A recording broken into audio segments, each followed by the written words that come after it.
Hi friends, welcome to cooking with Shruti. ఈరోజు నేను సగ్గు బియ్యంతో ఉప్మా చూపించబోతున్నాను అండి. సాబుదానా కిచడి మహారాష్ట్రలో చాలా ఫేమస్. ఇది చాలా సింపుల్గా చేసేసుకోవచ్చు మనం ఇంట్లోనే.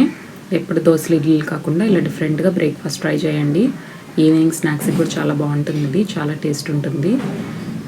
దీనికి నేను 250 గ్రాములు సగ్గు బియ్యం తీసుకున్నాను అండి. పిండి సగ్గు బియ్యము పెద్దగా ఉంటాయి కదా, అవి 2-3 సార్లు వాష్ చేసుకొని మనము ఒక 1 అవర్ పాటు పక్కన పెట్టుకోవాలి. లాస్ట్లో కొంచెము వాటర్ అనేది ఉంచాలండి, అప్పుడైతేనే మనకు అది బాగా నానుతుంది. నేను ఇప్పుడు చేతితో పెట్టుకొని చూపిస్తాను. మనం చేతిలో పట్టుకొని చూస్తున్నట్టయితే మనకి సగ్గుబియ్యం అనేది అట్లా స్మాష్ అవుతుంది. అలా అయితేనే బాగా నానినట్టు. మనకి చాలామంది అనుకుంటారు సగ్గుబియ్యం అనేది చిక్కటగా ఉంటాయి, ఉప్మాకు బాగుంటుందా లేదా అని. చాలా టేస్టీగా ఉంటుందండి ఇది. ఇవి పల్లీలండి, వేయించిన పల్లీలు. పొట్టు తీసేసి మనం పౌడర్లాగా చేసి పెట్టుకోవాలి. పౌడర్ అనేది కచ్చాపచ్చాగా వేసుకోవాలండి. మెత్తగా వేసేస్తే మనకి ఇది ముద్దలాగా అయిపోతుంది.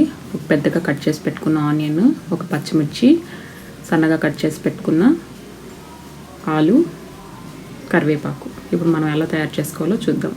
ముందుగా ఒక ప్యాన్ పెట్టుకొని 2 టేబుల్ స్పూన్లు ఆయిల్ వేస్తున్నానండి. ఆయిల్ కూడా ఎక్కువ పట్టదు దీనికి. ఆనియన్స్, పచ్చిమిర్చి, కరివేపాకు వేసి మనం కొంచెం సాల్ట్ వేసుకొని బాగా ఫ్రై చేసుకున్నాము. ఒకవేళ మన వీడియోస్ని ఎవరైనా ఫస్ట్ టైం చూసినట్టుగానైతే లైక్ చేయండి, షేర్ చేయండి, సబ్స్క్రైబ్ చేయడం మర్చిపోకండి. ఆనియన్స్ కొంచెం లైట్గా ఫ్రై అయిన తర్వాత మనం పొటాటో అనేది యాడ్ చేసుకున్నాము. చాలా సింపుల్గా అయిపోయే బ్రేక్ఫాస్ట్ ఇది.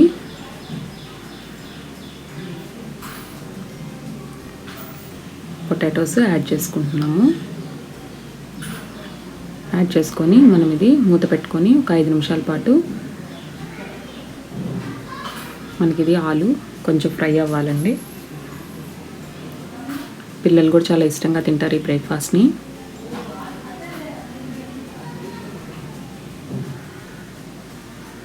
మనకి ఇవి ఫ్రై అయిపోయాయి. మనము నానబెట్టుకున్న సగ్గుబియ్యం వేసేసుకున్నాము. ఇలా డిఫరెంట్ రెసిపీస్ని మీరు ఇంకా చూడాలనుకుంటే వెంటనే మన ఛానల్ సబ్స్క్రైబ్ చేసుకోండి ఫ్రెండ్స్. ఇట్లా అన్నీ వేసుకొని మనం మిక్స్ చేసేసుకున్నాము. కరెక్ట్గా 5 మినిట్స్లో అయిపోతుంది ఇది. సగ్గుబియ్యం అనేది ఒక గంట ముందర మీరు నానబెట్టుకున్నట్టయితే 5 మినిట్స్లో చేసేసుకోవచ్చు. చూసారు కదా, పల్లీల పౌడరు మిక్సీకి వేసేటప్పుడు మరి ఎక్కువసేపు వేయకండి. వేస్తే దాంట్లో ఆయిల్ కన్సిస్టెన్సీ ఉంటుంది కదా, ముద్దలాగా అయిపోతుంది. అందుకని కచ్చాబచ్చాగా వేసుకుంటే మనకి ఇలా పొడి పొడిగా వస్తుంది పౌడరు. సాల్ట్ అనేది చూసుకొని వేసుకోండి. పచ్చిమిర్చి కూడా మీరు కారానికి తగ్గట్టుగా వేసుకోవచ్చు. ఇవన్నీ వేసుకొని ఒక్కసారి మిక్స్ చేసుకొని మనం మూత పెట్టుకొని ఒక 2 నిమిషాల పాటు మనం మూత పెట్టుకొని దీన్ని కుక్ చేసుకోవాలండి. కుక్ చేసుకున్న తర్వాత ఒకసారి మిక్స్ చేసేసుకొని మనం ఇది సర్వ్ చేసేసుకోవచ్చు. చూసారు కదా, బాగా మిక్స్ అయిపోయింది, మనకి బాగా కుక్ అయిపోయింది. ఇది స్టిక్కీగా అస్సలు ఉండవండి. ఒకసారి ట్రై చేయండి రెసిపీని ట్రై చేసి నాకు కామెంట్ సెక్షన్లో పంపించండి. ఇంకో మంచి రెసిపీతో ముందుకు వస్తాను ఫ్రెండ్స్. Take care, bye.